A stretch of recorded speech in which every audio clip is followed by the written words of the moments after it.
Assalamualaikum warahmatullahi wabarakatuh. Perkenalkan, nama saya Delani Bina Saifullah. Saya merupakan mahasiswa dari program studi Ilmu Komunikasi tahun 2021. Saat ini saya berada di kelas A dengan nomor hadir 20 di semester 119. Saat ini izinkan saya memaparkan di deskripsi yang telah saya buat dengan judul efektivitas media sosial Twitter pada keterampilan intrapersonal di kalangan remaja. Oke, jadi di sini eh, tugas dari mini skripsi untuk mata kuliah metode penelitian komunikasi kuantitatif dengan metode pengampu yaitu Mbak Tintin Mulyati. Oke, jadi di sini ada daftar isi. Pertama ada bab 1 dari pendahuluan, 1.1 latar belakang, 1.2 rumusan masalah, 1.3 tujuan penelitian, 1.4 manfaat penelitian, dan ada bab 2 yaitu landasan teori, ada konsep, ada konsep, ada literatur review, ada variabel X, variabel Y, model penelitian, hipotesis teori, dan ketiga metode penelitian, yaitu ada paradigma penelitian, pendekatan penelitian, metode penelitian, populasi sampel, teknik menarikan sampel, ukuran sampel, hipotesis riset, hipotesis statistik, metode pengumpulan data, metode pengukuran data, metode analisis, keterbatasan, dan kelemahan dari penelitian, terus ada definisi operasional dan operasionalisasi konsep yaitu OKA. Dan di sini ada daftar gambar dan ada daftar tabel. Oke, jadi di bab 1 ada pendahuluan dengan latar belakang. Pada tahun 1960-an, ketika matematika tersebar luas di negara-negara industri besar, para ilmuwan menyebut hal ini sebagai permulaan dari masyarakat informasi. Ide awal mula masyarakat baru ini karena kejadian mereka diyakini ada pengaruh sosial yang kuat. Daniel Bella menjelaskan masyarakat ini akan mengarah pada masyarakat yang kooperatif, inklusif, dan demokratis. Namun kemajuan teknologi komunikasi tidak memberikan manfaat di semua bidang. Selain banyak kegunaan dan manfaatnya, banyak juga dampak negatifnya. Misalnya hal-hal yang tidak pantas dilihat oleh anak-anak dapat menimbulkan banyak perilaku asusila dan perilaku buruk lainnya akibat pengaruh dari internet. Kemajuan teknologi komunikasi tidak hanya berdampak pada anak-anak, namun juga lapisan masyarakat lainnya, seperti remaja, dewasa, dan lanjut usia, sehingga menimbulkan perubahan unik pada kebudayaan masyarakat.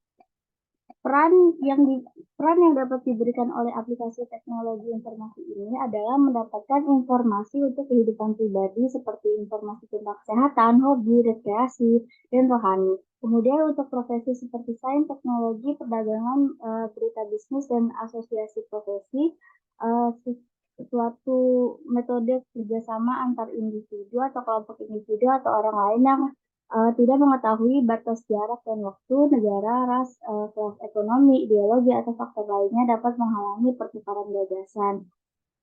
Perkembangan teknologi informasi membawa suatu tatanan kehidupan yang baru dari awal hingga akhir kehidupan, suatu jenis kehidupan yang dikenal dengan kehidupan elektronik, yaitu artinya kehidupan ini telah mempengaruhi kebutuhan akan berbagai macam elektronik.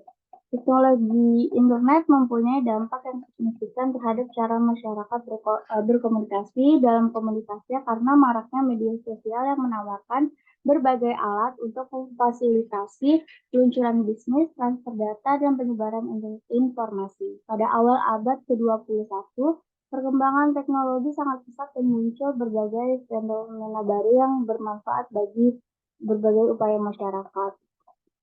Media sosial menganjurkan gagasan komunikasi dua arah secara real-time bagi pengguna dengan alasan bahwa hal ini akan memungkinkan pengguna untuk berkomunikasi lebih efektif dan efisien. Dave Carver menegaskan bahwa media sosial adalah platform yang didedikasikan untuk teks, gambar, dan video yang berhubungan dengan masyarakat umum maupun kelompok orang tertentu. Penggunaan serta pemanfaatan paling banyak adalah untuk alat informasi, di mana dapat dengan mudah melihat dan berinteraksi dengan akun yang menurut pengguna memberikan informasi yang diperlukan. Akibat banyaknya pelajar mahasiswa yang percaya bahwa mereka akan terkena dampak dari rasa bosan dimanapun itu, baik itu di rumah maupun sekolah, media sosial juga bisa disebut sebagai hiburan. Media online biasanya dianut oleh seluruh masyarakat, baik orang dewasa maupun anak-anak. Beberapa contoh penggunaan media online antara lain saat berada di rumah sendirian dan tidak bisa menonton televisi. Dalam hal ini, fungsi media online masih tetap berfungsi sehingga kegunaan atau kedudukannya penting bagi masyarakat. Em, Selain itu, sebagai contoh bagi generasi muda, calon mahasiswa akan mencari informasi di website tentang universitas yang telah mereka identifikasi sebelum memasuki dunia pendidikan tinggi, karena sering digunakan untuk berkomunikasi dan dimanfaatkan oleh setiap kelompok masyarakat. Media sosial memegang posisi penting dalam kehidupan masyarakat sehari-hari. Di era digital saat ini telah terjadi kemajuan-kemajuan dalam bidang teknologi media, baik itu media baru, media online, maupun masyarakat yang lebih familiar berkat adanya internet, namun belum benar-benar menuju ke pasaran. Selain itu, media ini digambarkan masih belum mampu meningkatkan jumlah pengguna yang dimilikinya. Di dunia modern, media baru menggantikan berbagai media yang sebelumnya digunakan sebagai sumber informasi. Istilah new media pertama kali muncul pada awal abad ke-20 dan kini digunakan untuk menggambarkan kategori media baru yang menjembatani media tradisional dan online. Sebagai akibat dari fenomena yang muncul di situs jejaring sosial selama bertahun ini, media pun terpengaruh oleh fenomena tersebut. Situs memberikan ruang bagi masyarakat maya untuk membangun komunitas mereka sendiri. Dikutip dari situs resmi APJI mencatat bahwa pengguna internet di Indonesia sudah mencapai 78,1% pada 2023 atau tembus sebanyak 215.626.506 jiwa dari total penduduk Indonesia. Selanjutnya, dilansir dari situs web resmi Kominfo, bahwa Indonesia merupakan negara terbesar kelima dengan pengguna Twitter terbanyak di bawah Inggris dan negara besar lainnya. Terus, Twitter adalah platform jejaring sosial yang menawarkan penggunanya kemampuan untuk berkomunikasi dan terus terhubung melalui pesan. Pengguna dapat mengirim tweet atau dikenal juga sebagai cuitan yang berisi teks termasuk foto, video, tautan, dan bahkan teks singkat. Oke, selanjutnya kita ada rumusan masalah, yaitu berdasarkan latar belakang yang sudah dipaparkan, maka dapat dirumuskan masalah penelitian sebagai berikut. Yang pertama adalah bagaimana cara media sosial bisa mengukur keterampilan komunikasi interpersonal seseorang. Yang kedua ada hal apa yang menyebabkan media sosial berefektif pada komunikasi interpersonal remaja. Terus yang ketiga ada seberapa efektifnya sosial media Twitter terhadap keterampilan komunikasi interpersonal remaja. Terus ada tujuan penelitian yaitu untuk mengetahui cara media sosial bisa mengukur keterampilan komunikasi interpersonal seseorang. Terus yang kedua ada untuk mengetahui yang menyebabkan media sosial berefektif pada komunikasi interpersonal remaja. Terus yang ketiga ada untuk mengetahui seberapa efektifnya sosial media Twitter terhadap keterampilan komunikasi interpersonal remaja. Terus di sini ada manfaat, yaitu ada manfaat teoritis, yaitu dengan adanya penelitian ini, maka peneliti berharap dapat membantu menambah wawasan serta pengetahuan bagi siapa saja membaca mengenai bidang komunikasi. Terus ada manfaat praktis, yaitu peneliti berharap dengan adanya penelitian ini, maka penelitian ini bisa dijadikan sebagai sarana pembelajaran, memberikan kontribusi terkait efektivitas media sosial Twitter pada keterampilan komunikasi interpersonal dan menambah sumber belajar. Kita di sini ada lanjut bab 2 yaitu landasan teori. Yang pertama ada konsep. Jadi yang pertama dari konsep itu ada media sosial Twitter.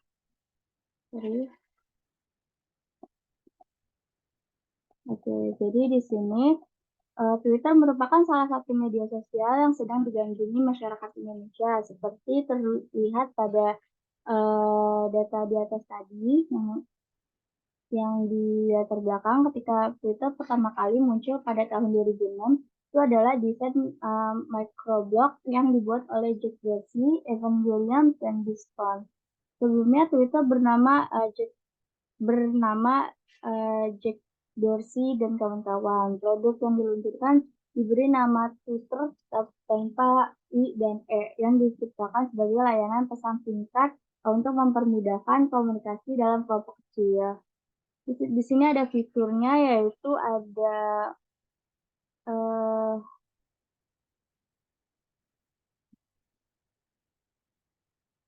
oke, di sini ada beberapa. Twitter merupakan salah satu media yang berbasis.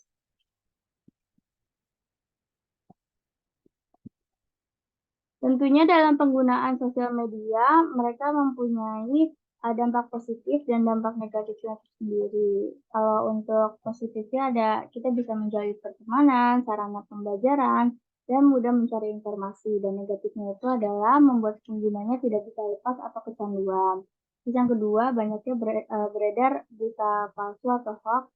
Dan yang ketiga, mudah disebarnya, paparan konten pornografi dan kekerasan. Terus, selanjutnya adalah komunikasi interpersonal bagian 2 dari konsep. Oke, manusia merupakan makhluk sosial, manusia tidak bisa hidup karena pada hakikatnya manusia membutuhkan orang lain di sekitarnya. Kehidupan sehari-harinya, manusia memerlukan komunikasi sebagai dasar kehidupan manusia. Komunikasi di atas, manusia membutuhkan komunikasi interpersonal. Nah, apa sih komunikasi interpersonal? Komunikasi interpersonal adalah kegiatan komunikasi seseorang dengan orang lain secara langsung atau tatap muka.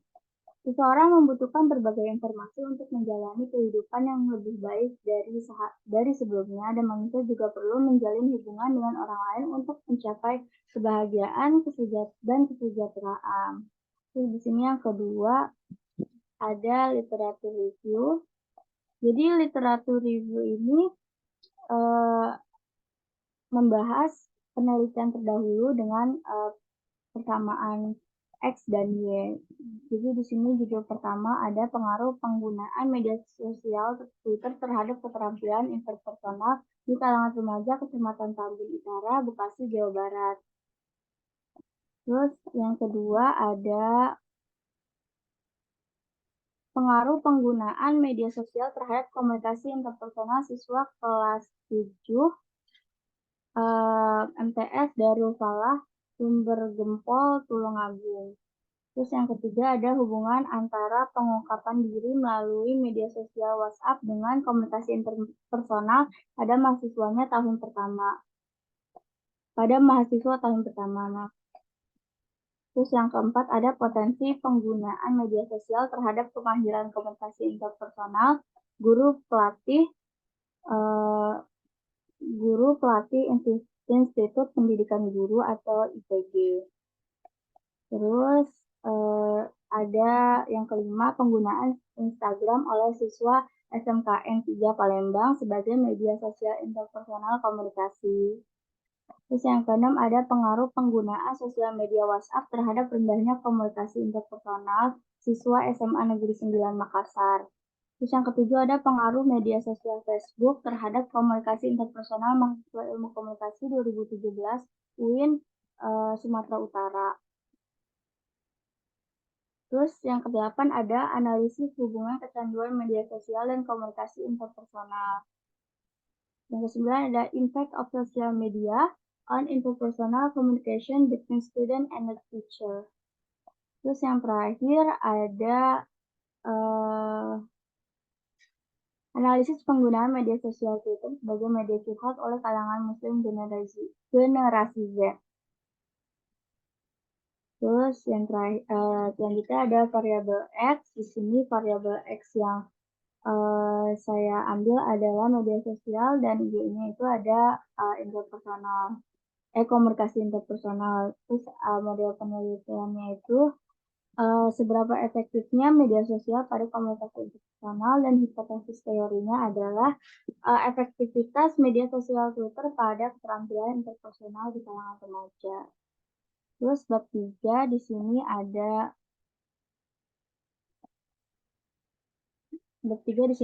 metode penelitian. Paradigma penelitian di sini adalah positivisme. Kenapa memilih positivisme?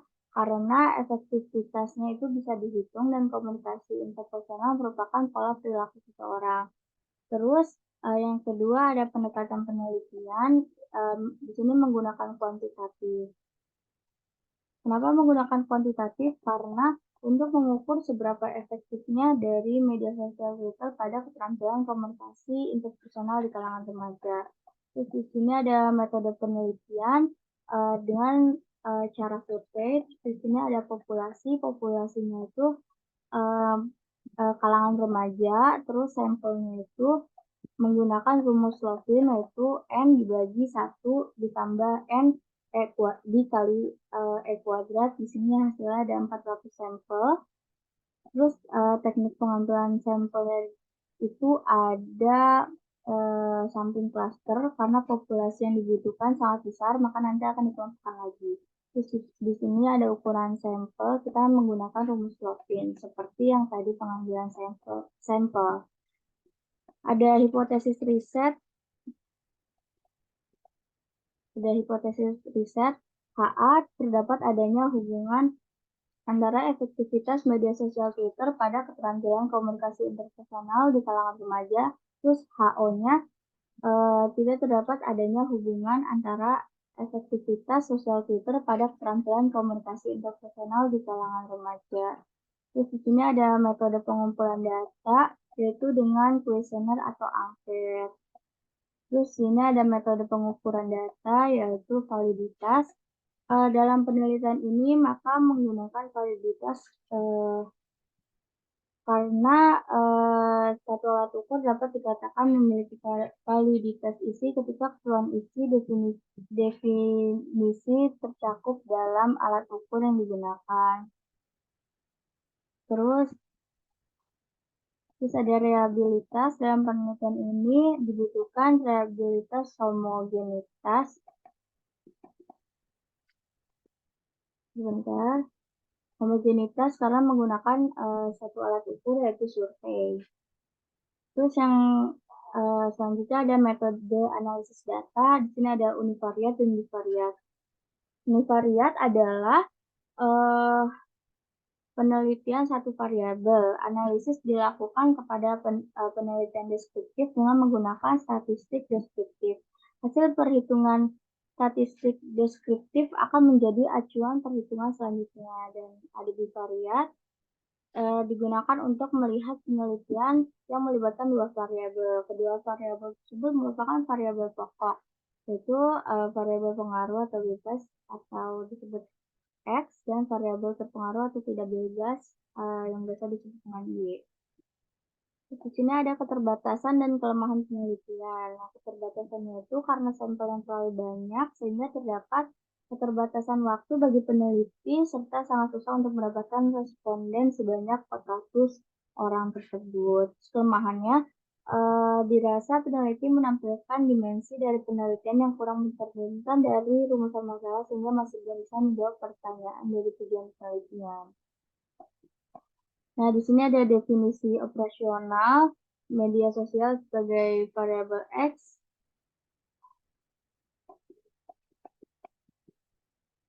Jadi untuk dimensinya ada media komunikasi, membangun hubungan, dan membentuk kepercayaan. Terus komunikasi interpersonal diukur dengan dimensi keterbukaan, empati, dan dukungan. Dan di sini ada operasionalisasi konsep atau OK. Jadi di sini ada konsepnya media sosial Twitter tadi yang bab 2, terus variabelnya media sosial, terus yang ke dimensinya ada sebagai media komunikasi. Yang pertama, pengguna dapat berinteraksi melalui direct message atau kolom komentar. Terus yang kedua terjadinya interaksi antar pengguna dengan bertukar pesan. Terus yang kedua ada membangun hubungan. Yang pertama memiliki tali pertemanan dengan seseorang di media sosial. Yang kedua pengguna cenderung akan berkomunikasi dengan orang yang sudah nyaman. Terus yang ketiga membentuk kepercayaan. Pertama interaksi yang dilakukan secara terus-menerus membangkitkan kepercayaan kepada seseorang. Terus kedua, setelah ada kepercayaan maka cenderung akan terbuka. Terus di sini konsepnya ada keterampilan komunikasi interpersonal dengan variabel Y komunikasi interpersonal. Terus dimensinya ada keterbukaan, indikatornya tak segan bercerita ketika sedang susah, berkata apa adanya kepada siapapun. Terus yang kedua ada empati, turut prihatin atas apa yang orang lain alami, menerima orang lain juga memiliki latar belakang yang berbeda dengan kita. Terus yang ketiga ada dukungan, memberikan dukungan atas apa yang orang lain lakukan selama masih mengarah kepada kebaikan. Terus yang kedua memberikan kalimat apresiasi untuk keikutsertaan kita mendukung. Terus selanjutnya ada daftar pustaka. Nah, di sini ada lampiran. Oke, lampiran data masalahnya itu masalah yang diangkat dalam penelitian ini adalah untuk mengetahui seberapa efektifnya media sosial Twitter pada keterampilan komunikasi interpersonal di kalangan remaja. Peneliti akan memberikan pertanyaan yang sekiranya mampu untuk para responden jawab dan tidak membebankan responden. Terus kuesioner proposal skripsi dengan pernyataan SS sangat setuju, S setuju, TS tidak setuju, dan STS sangat tidak setuju. Jadi yang di page 1 di sini akan ditanyakan nama. Terus yang kedua ada umur, yaitu dengan pilihan. Terus page 2 ada pernyataannya. Yang pertama, saya menggunakan sosial media, khususnya Twitter. Yang kedua, saya aktif bersosial media. Yang ketiga, saya sering menggunakan sosial media. Yang keempat, saya menghabiskan waktu untuk bersosial media. Yang kelima, saya lupa waktu jika bermain sosial media. Yang keenam, saya bersosialisasi di sosial media Twitter. Yang ketujuh, saya memiliki banyak teman di sosial media Twitter. Yang ke-8, saya mempercayai teman saya yang ada di sosial media. Yang ke-9 adalah saya memanfaatkan sosial media sebagai sarana komunikasi. Dan yang ke-10, saya suka curhat di sosial media. Oke, sudah selesai. Sekiranya itu saja presentasi dari saya. Kurang lebihnya mohon maaf. Jika ada pertanyaan, boleh langsung ditanyakan di kolom komentar. Wassalamualaikum warahmatullahi wabarakatuh.